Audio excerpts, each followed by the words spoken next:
অবৈধ নির্মাণ নিয়ে বাড়ি পড়ে যাওয়ার পরে নিশ্চিতভাবে আমাদের অত্যন্ত কঠোর হয়েছে কলকাতা কর্পোরেশন।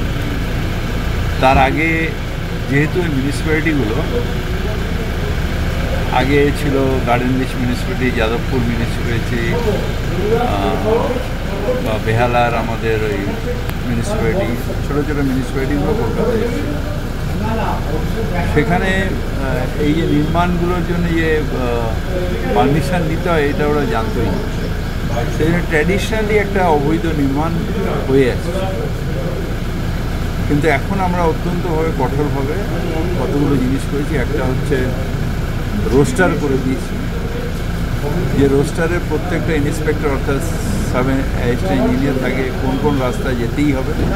15 দিন তার পুরো ওয়ার্ডটা যেন 15 দিন অন্তর রিপিট হয় রাস্তাগুলো, এবং সেখানে অ্যাপ তৈরি করে সেখানে ওই যদি কোনো কনস্ট্রাকশন সেটাকে তুলতে হবে, তুলে তাদের এসি বা এইট সেইটা দেখবে এবং মানুষও দেখতে পাবে সেটা ওয়েবসাইটে গেলে যে কোন নির্মাণটা কোন রাস্তায় হচ্ছে, এবং সেটা যদি স্যাংশন থাকে কতটা স্যাংশন আছে, যদি না থাকে তাহলে তার অ্যাকশনটা কী হবে।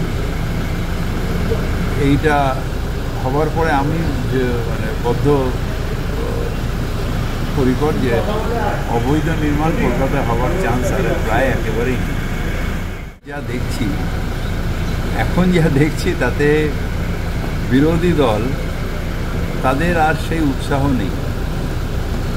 দ্বিতীয়ত তাদের অ্যাকচুয়ালি কোনো লড়াই করার জায়গাই নেই।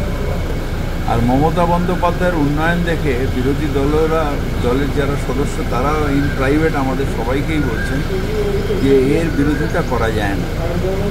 তাই মনের দিক দিয়ে অনেকে আছেন যারা মমতা বন্দ্যোপাধ্যায়ের উন্নয়নের সাথে আছেন।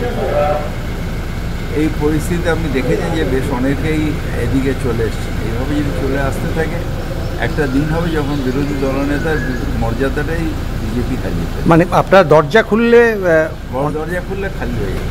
খালি হয়ে যাবে।